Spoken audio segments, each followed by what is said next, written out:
Et retour en Alsace pour le deuxième épisode de notre série Un lieu des histoires à Wilgotheim. Et vous allez découvrir ce soir combien les habitants sont attachés à leur village et à leurs racines. Anne-Laure Marie et Jérôme Gosset.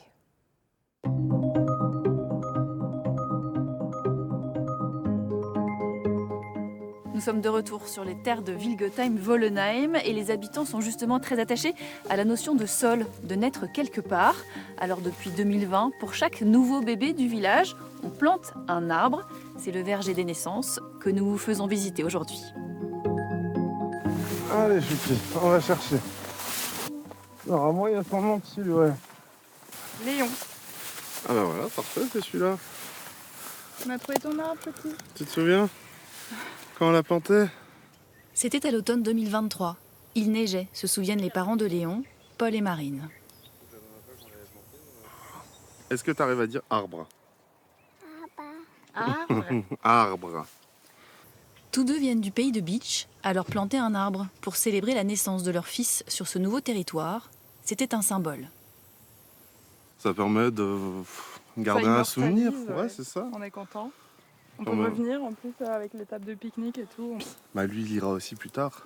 Il pourra dire, c'est mon arbre.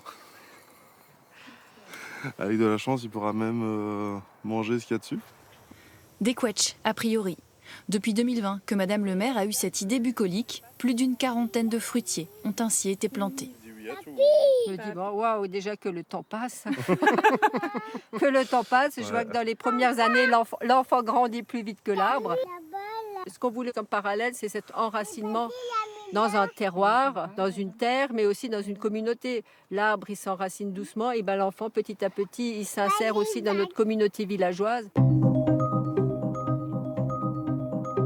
Des enfants qui poussent aussi bien que les légumes du jardin partagé du village, c'est juste à côté. Allez, on y va. Alors qui veut repiquer des salades et aussi un pied d'estragon? À Wilgotheim, on ne badine décidément pas avec la biodiversité. Certains habitants ont ouvert le jardin des Préverts en 2022, un jardin partagé. Ça, c'est de la bourrache, avec des jolies fleurs bleues en forme d'étoile. Magnifique. On va les mettre dans le jardin. Un espace travaillé en permaculture. On paille la terre, on surélève les plantations et surtout, on donne le temps au temps. Tu l'enfonces de la hauteur du haricot. Voilà, très bien. Mais il y a plein de fourmis dedans. C'est vrai? C'est un lieu de reconnexion. Hein. Des fois, je viens simplement là, il n'y a pas besoin de Wi-Fi, quoi. On se connecte directement, on contemple, on se ravit de voir de pousser, de partir en dormance pendant les périodes un peu hivernales. Et après, on voit que tout repart, tout fleurit. Donc l'idée, c'est vraiment de cultiver ensemble, de récolter ensemble. On n'est pas dans l'autosuffisance, hein, mais c'est plutôt le bien-être. Avec un espace à l'abri, sous les arbres pour se ressourcer, un espace de culture et un autre pour trinquer à Dame Nature. Au jardin. Longue vie au jardin. C'est du jus de pomme. Hein. Il en va des légumes de ce jardin comme du pain de Paul et Florian. Les fleurs bon, le travail bien fait, mais ça, c'est pour demain.